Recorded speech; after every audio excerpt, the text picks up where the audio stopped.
Bayan sa edad po na 77, pumanaw na po ang veteranang aktres na si Florence Danon Gaida o mas kilala bilang Rosa Rosal.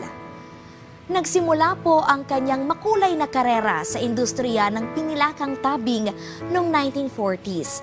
Kabilang sa mga pumatok nitong pelikula ay Anak Dalita noong 1956, Badyaw noong 1957 at Biyaya ng Lupa noong 1959. Itinalaga rin siya bilang miyembro ng Philippine Board of Governors at nanguna sa mga malawakang blood donating campaign sa bansa.